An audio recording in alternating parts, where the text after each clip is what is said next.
지난번에 경구용 펩타이드 제제 코글루타이드에 대해 영상을 올린 적이 있었는데요. 와, 정말 반응이 폭발적이었습니다. 제 채널에서 조회수로는 5위, 기간까지 고려하면 그것보다 더 높을 수도 있을 것 같은데요. 이 당시에는 온라인상에 공개된 자료만으로 영상을 만들다 보니까 몇 가지 의문점과 이 정보의 한계가 명확했습니다. 그래서 그런지 댓글을 통해서도 정말 많은 질문들이 있었는데요. 그 중에는 아주 날카로운 분석도 몇 가지 있었습니다. 우리 구독자분들의 궁금증을 이대로 방치하면 안 되겠다 싶어서 제가 직접 이 개발사인 케어젠 연구소 측에 제가 제기했던 의구심들 그리고 시청자분들께서 올려주신 질문들을 모아서 질의를 해봤는데요. 사실 처음부터 이 답변을 기대한 건 아니었는데 뜻밖에도 제가 던졌던 의문점들에 대한 답변과 아직 일반에 공개되지 않은 미공개 내부 자료도 일부 보내주셨습니다. 오늘 여러분들에게 그 내용을 정말 시원하게 공개해 드릴 건데요. 자, 시작에 앞서서 구독과 좋아요 한 번씩만 부탁드리고요. 바로 시작하겠습니다. 모든 약의 모든 정보 모모 약사. 안녕하세요. 모든 약의 모든 정보 모모 약사입니다. 먼저 코글루타이드가 대체 어떤 성분인지 간단히 한번 살펴보겠습니다. 코글루타이드는 단 7개의 아미노산으로 정교하게 조립된 경구용 합성 펩타이드입니다. 이 개발사인 케어젠은 지난 24년간 세포 조절 단백질과 펩타이드만을 전문적으로 연구해온 국내 바이오 기업으로 알려져 있습니다. 국내외 무려 1,700여 건의 특허 출원과 900여 건의 등록 특허를 보유한 독보적인 기술력을 가지고 있는데요. 특히 항비만 및 항당뇨효능을 갖는 펩타이드에 관한 국내 특허도 가지고 있기 때문에 이 코글루타이드의 기술력을 엿볼 수 있었는데요. 이 물질의 핵심 효과는 크게 두 가지 수용체를 동시에 자극하는 이중작용 메커니즘에 있었습니다. 첫째는요, 우리 뇌의 작용에서 식욕을 억제하고 포만감을 느끼게 만드는 GLP-1 수용체의 활성화. 둘째는 다이어트의 최대적인 근손실을 막고 근육 단백질 합성을 돕는 IGF-1 수용체의 활성화입니다. 이 체지방은 빼주면서 근육은 보존한다는 기전 덕분에 올해 초 미국 FDA의 NDI, 즉 신규 건강기능식품 원료로 등재를 완료하자마자 해외 시장에서는 정말 엄청난 주목을 받고 있습니다. 아무래도 주사할 필요 없이 먹을 수 있는 제형에 의사의 처방이 없어도 쉽게 구입할 수 있다는 편의성도 큰 장점으로 어필이 된 것 같습니다. 자, 그럼 이 매력적인 기전 이면에 숨겨있던 우리의 궁금증들을 하나씩 파헤쳐 보겠습니다. 첫 번째는 제가 가장 궁금했던 내용인데요. 현재 전 세계를 뒤흔들고 있는 이 GLP-1 작용제들을 보면 아미노산 서열이 최소 31개에서 많게는 39개에 달할 정도로 복잡하고 길게 되어 있습니다. 그런데 이 코글루타이드는 단 7개의 아주 짧은 아미노산으로 이루어져 있는데요. 이렇게 짧은 조각이 어떻게 거대한 수용체에 결합을 해서 활성화 효과를 나타낼 수 있었을까요? 이에 대해 케어젠 연구소는 다음과 같이 명확하게 답변했습니다. 코글루타이드는 기존 호르몬의 서열을 단순히 길이를 줄이거나 변형한 것이 아닙니다.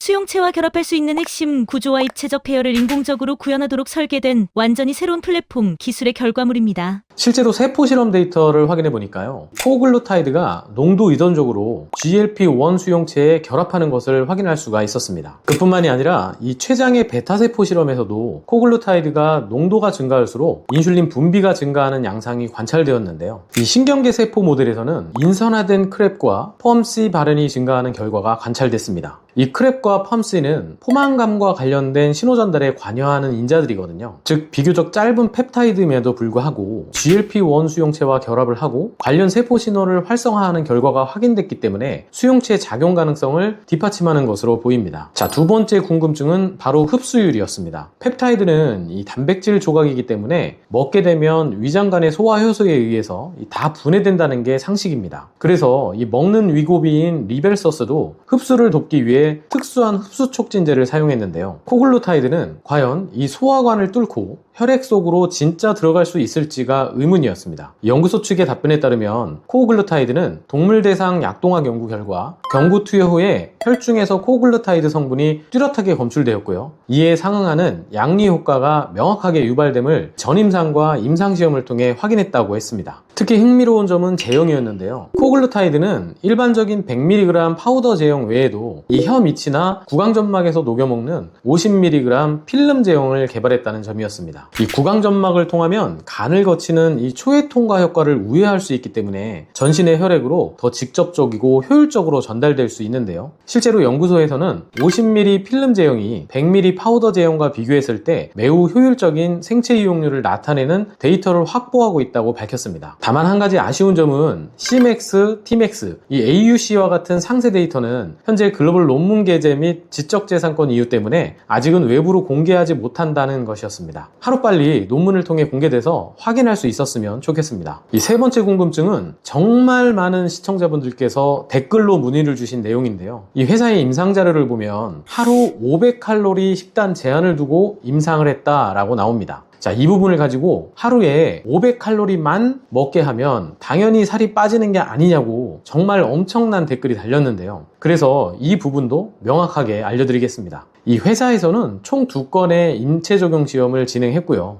두 임상시험 모두 플라시보 대조군을 포함한 무작위 배정, 이중맹검, 위약 대조 방식으로 수행되었습니다. 꽤 신뢰도가 높은 설계인데요. 자, 첫 번째는 비만 환자 100명을 대상으로 진행한 임상시험이었습니다. 이 시험에서는요, 개인의 평소 필요 열량에서 500칼로리를 줄이는 이 칼로리 제한 시기를 적용했습니다. 즉, 하루에 500칼로리만 섭취했다라는 것이 아니라 개인별 유지 필요 열량에서 약 500칼로리를 감량하여 섭취하도록 한 것입니다. 이와 같은 제한은 비만 임상시험에서 가장 널리 사용되는 표준적인 생활습관 중재 방법 중에 하나입니다. 이 시험의 결과는 12주 동안 동일하게 식단을 조절했음에도 가짜 약을 먹은 위약군은 평균 4.35% 감량에 그친 반면에 코글루타이드를 복용한 군은 무려 10.78%라는 압도적인 감량의 차이를 보였습니다. 여기에 쐐기를 박는 두 번째 임상 데이터도 있었는데요. 정상에서 과체중 BMI에 해당하는 성인 204명을 대상으로 했습니다. 여기서는 아예 아무런 칼로리 제한을 두지 않고요, 일반적인 생활을 하게 했는데요. 그런데도 이 12주 후에 위약군은 1.69% 감량된 반면 코글루타이드군은 무려 8%의 유의미한 체중 감소를 보였습니다. 즉, 논란이 됐었던 이 500칼로리는 하루에 500칼로리만 섭취했다는 의미가 아니라 개인별 하루 유지 필요 열량에서 500칼로리를 줄인 것이다 라고 명확하게 알려드립니다. 자, 네 번째는 근육량 측정에 있어서 정밀 의료 장비인 덱사가 아닌 비아 방식으로 측정했기 때문에 오차가 커서 신뢰할 수 있는가를 질의하였는데요. 이에 대해 연구소는 덱사가 체성분 평가의 표준 장비인 것은 인정하지만 비아 측정 역시 임상시험과 의료 현장에서 체성분 변화를 평가하기 위해 매우 널리 사용되는 검증된 방법이다 라고 밝혔습니다. 그리고 이 동일한 장비와 동일한 측정 조건에서 일관되게 반복 측정을 할 경우에는 시간에 따른 체성분 변화 추이를 평가하는 데 있어서는 충분한 신뢰성을 지니고 있는 것으로 인정받고 있다고 밝혔습니다. 실제로 임상시험에서 모든 피험자가 이 철저하게 통제된 동일 조건에서 반복 측정을 진행했는데요. 비만 임상군에서 평균 9.3kg의 큰 체중 감소가 일어나는 동안 골격근량의 감소는 겨우 0.27kg 수준으로 극히 낮았습니다. 즉, 대부분은 순수한 체지방 감소가 나타났던 것이었습니다. 또한 정상인을 대상으로 한 임상에서도 체지방량은 16.82%나 대폭 감소한 반면에 이 근육량은 2.47% 감소에 그쳐서 상대적인 근육의 비율은 오히려 6.5% 증가하는 모습이 일관되게 나타났습니다. 이 회사 측은 장기간의 임상시험과 함께 덱사를 이용한 체성분 분석도 추가로 수행해서 근육 보존 효과를 더욱 정밀하게 검증할 계획이다 라고도 밝혔습니다. 자, 다섯 번째 궁금증은 이 코글루타이드가 왜 수십조 원의 가치를 지닌 신약으로 허가를 받지 않고 굳이 다이어트 보조제로 출시했는지였습니다. 이건 제가 처음 추측했던 내용과 매우 비슷했는데요. 연구소 측의 답변은 다음과 같았습니다. 이 현재 시장에 출시된 강력한 주사제들은 고도 비만이나 당뇨 환자들만 처방받을 수 있는 전문의약품인데요. 하지만 이 BMI는 정상이지만 내장 지방이 많은 마른 비만이거나 혹은 일상에서 가볍게 한 1, 2kg 정도만 체지방 관리를 하고 싶은 대중들도 훨씬 많다는 것이 사실입니다. 실제로 모모약사 채널에서 이 댓글로 마운자로와 같은 약물을 문의하시는 분들 중에 BMI가 정상에 해당하는 분들도 꽤 많았거든요. 안전성이 확고하게 입증되었다면 의사의 처방이 반드시 요구되는 신약보다는 누구나 손쉽게 구매해서 건강을 관리할 수 있는 이 건강기능식품으로 출시하는 것이 더 큰 사회적 가치를 지닌다라고 밝혔습니다. 또한 우선 안전하고 문턱이 낮은 보조제 시장을 빠르게 선점하고요. 축적되는 임상 데이터와 글로벌 시장의 반응에 따라서 향후에는 정식 의약품 개발 트랙도 충분히 검토할 수 있다라는 입장도 밝혔습니다. 이 여섯 번째는 앞서 잠깐 언급됐던 내용이고 저 또한 꽤 아쉬웠던 부분인데 내용인데요. 이 모든 임상 결과들이 투자자 설명회나 전시용의 홍보 자료만 있고 글로벌 과학계의 객관적 상호 심사를 거친 정식 논문이 없다는 점이었습니다. 이 부분에 대해서 가장 반가운 소식을 확인했는데요. 현재 코글루타이드의 주요 연구 결과를 정리한 논문이 세계 최고의 학술지 중 하나인 이 네이처 메타볼리즘에 공식 투고되어서 현재 심사 절차를 밟고 있는 중이라고 합니다. 글로벌 탑티어 수준의 저널에 논문 게재 절차를 밟고 있다는 것 자체가 이 물질의 학술적 신뢰성과 가치가 이미 세계적 수준의 검증대 위에 올라섰음을 의미하는데요. 이 논문이 최종 승인돼서 전문이 공개되면 그동안 제기되었던 기전과 이 데이터에 대한 모든 의구심이 완벽하게 해소되지 않을까 기대하고 있습니다. 자, 7번째는 국내 출시 일정에 대한 내용이었습니다. 현재는 해외에서만 판매가 이루어지고 있기 때문에 국내에서는 온라인 직구로만 구입이 가능한 상황인데요. 이 회사 측에 따르면요, 코글루타이드는 현재 식약처에 이 개별 인정형 건강기능식품으로 기능성 원료 등록 허가를 준비하고 있다고 합니다. 이 식약처의 심사를 거쳐서 정식 허가가 완료되면 국내 소비자들도 국내에서 편리하게 제품을 만나볼 수 있을 것이라고 밝혔습니다. 자, 마지막으로는 실제 코글루타이드를 드시고 계신 분들이 언제부터 효과가 나타나는지에 대해서 질문을 많이 주셨는데요. 이 회사 측에 따르면 코글루타이드는 개인차가 있을 수 있고요. 일부는 이 며칠 안에 식사량 조절이나 식욕 관리에 도움을 느낄 수가 있지만 일부는 한두 주 정도의 시간이 걸릴 수도 있다고 합니다. 그리고 이 최적의 결과를 위해서는 건강한 식습관과 운동을 병행하면서 8주에서 12주 동안 규칙적인 섭취를 권장한다고 밝혔는데요. 그래서 저도 우리 PD님과 함께 직접 먹어봤습니다.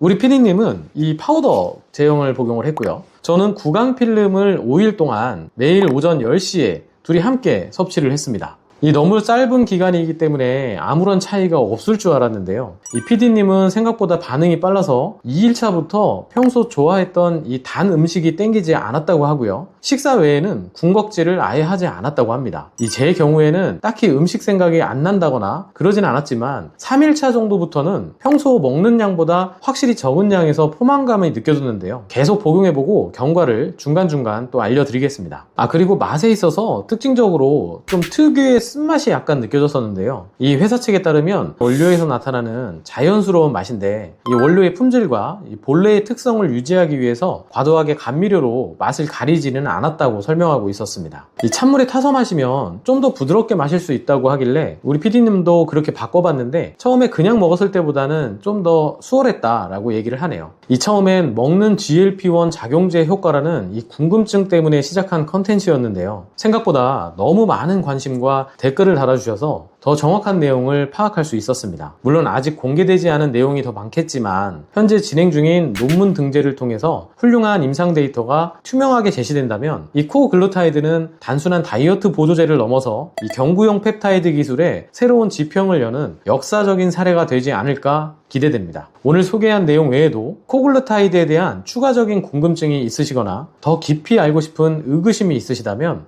언제든지 편하게 아래 댓글로 달아주시기 바랍니다. 여러분들의 날카로운 질문들을 모아서 연구소 측에 다시 질의하여 궁금증을 끝까지 아주 완벽하게 해결해 드리겠습니다. 지금까지 모모약사였고요. 저는 다음 시간에도 더 유익한 정보로 돌아오겠습니다. 감사합니다.